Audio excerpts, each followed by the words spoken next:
جب ایک مومن انتقال کر جاتا ہے اور میت کو غسل دے کے رکھ دیا جاتا ہے، اس وقت کچھ لوگ ان کے سرانے کھڑے ہو کے قرآن پاک پڑھتے ہیں، کچھ لوگ مختلف تسبیحات پڑھتے ہیں اور کچھ لوگ سرے سے ایسا کرنے ہی نہیں دیتے.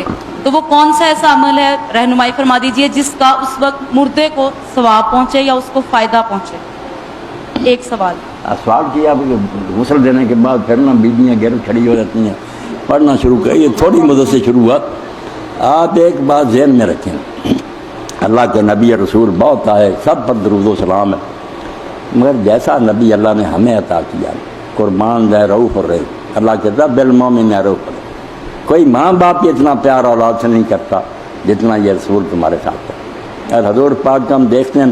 ایک بچی کا میں بیان سناؤں آپ کو ایمان تازہ کرنے کے لیے، کہ وہ مسلمان ہو گئی تھی کسی کافر قبیلہ میں، ان کا مدینہ سے دور مقام تھا، وہاں مسلمان ہوئی. وہ لوگ کافر ہی تھے، ان کی لونڈی تھی بیچاری.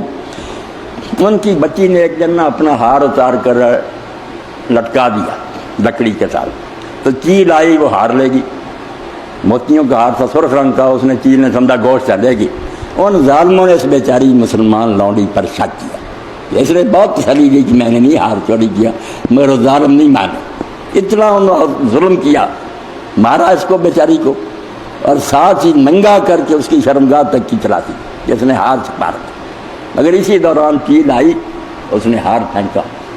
دیکھ لیا انہوں نے کہ نہیں اس کا، پھر معافیاں مانگنے لگی. اس نے کہا میرے ساتھ جو ہونا تھا مجھے تم نے ننگا بھی کر دیا. اب میں اگر تم نیکی کرنا چاہتے ہو تو مجھے چھوڑ دو تاکہ میں مدینہ شریف چلی جاؤں، اپنے نبی کے پاس چلی گئی. انہوں نے چھوڑ دیا. وہ پھر میری بہنوں بچیوں سفر کر کے مدینہ آئے.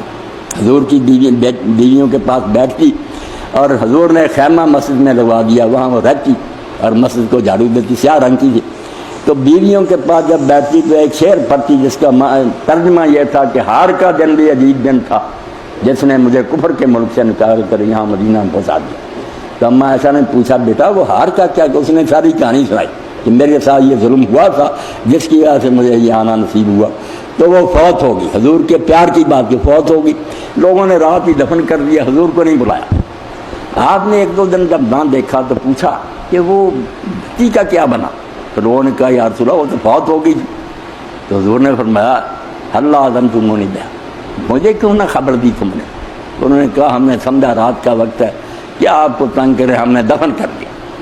عزت نہ اتنی کی، دفن آپ ہی کر دیا صحابہ نے. تو حضور نے فرمایا دلونی علی قبر. نبی ایسا پیارا ہمیں دیا. حضور نے فرمایا مجھے قبر بتاؤ جا. گئے ساتھ. تو بیٹا حضور نے دوبارہ قبر کو سامنے رکھ کر لوگوں کو پیچھے کھڑا کیا، پھر نماز جنازہ قبر پر پڑھائی، اور فرمایا کہ جب تک میں اس دنیا میں ہوں، میں مدینہ میں ہوں، تو کوئی فوت ہو تو مجھے بتائے بغیر اس کو دفن نہ کرو. تمہاری قبروں میں اندھیرا ہے، میری دعا کی برکت سے اللہ روشنی کرتا. تو حضور نے قبر پر اس کے لیے، اس لیے ایسے نبی نے جو مردے کے ساتھ کرنا چاہیے نا، رائی بتا دیا. ہم شک کریں نا کہ حضور سے کمی نہیں، گمراہی. تو کبھی نبی علیہ السلام نے صحابہ نے غسل دینے کے بعد یہ گرد جو ہے نا قرآن کلمہ نہیں پڑھا، کسی کتاب میں نہیں، نہ بریلویوں کی کتاب. اب عورتوں نے خود ہی شروع کر دیا، کچھ نعتیں پڑھتی ہیں. تو یہ بالکل نہ کریں آپ، اس کی کوئی ضرورت نہیں. آپ بیٹھ جائیں، زبان سے بیٹھی ہوئی بخشے کی دعا کریں، وہ اچھی کہ اللہ اسے بخشنا رحم کرے. نبی علیہ السلام گئے، ایسے آدمی کے گھر گیا جو آپ کا پھپھی ذات تھا، مگر وہ حضرت ام سلمہ کا خامن تھا پہلے، بعد میں پھر حضور کی بیوی بنی ام سلمہ. تو رسول اللہ اس کے گھر میں گئے تو جنازہ پڑا تھا، ابھی دفن نہیں کیا. لوگ طرح طرح کی باتیں کرتے تھے. تو حضور نے فرمایا کہ جب اس طرح جنازہ ہوتا نا تو فرشتے بھی یہاں حاضر ہوتے ہیں. وہ جو باتیں تم کہتے ہو اس پر آمین کہتے ہیں کہ اللہ ایسا ہی کر دے.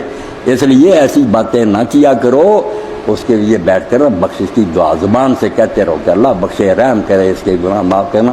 تو حضور نے بھی بیٹا اس وقت حضرت ابو سلمہ کے لیے دعا کی نا. میں اپنے بچوں سے بھی کہتا ہوں کہ اس کو چھپوائیں، یاد کریں. میں نے دیکھا کہ یار حدیث لوگ بھی اور باتوں میں جھگڑتے رہتے ہیں کہ ٹانگیں اس طرح کرو، یہ جو کرنے کی باتیں نا وہ نہیں یاد. اگر انہیں پوچھیں یار فوت ہو جائے تو حضور نے ابو سلمہ پر کی وہ یاد ہے؟ نہیں. بحث کرتے جائیں.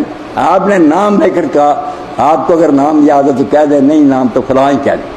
اللہ مغفر لابی سلمہ ورفع درجتہ فی المہدیین وخلف فی عقبہ فی الغابرین واغفر لنا ولہ یا رب العالمین وافسح لہ فی قبرہ ونور لہ.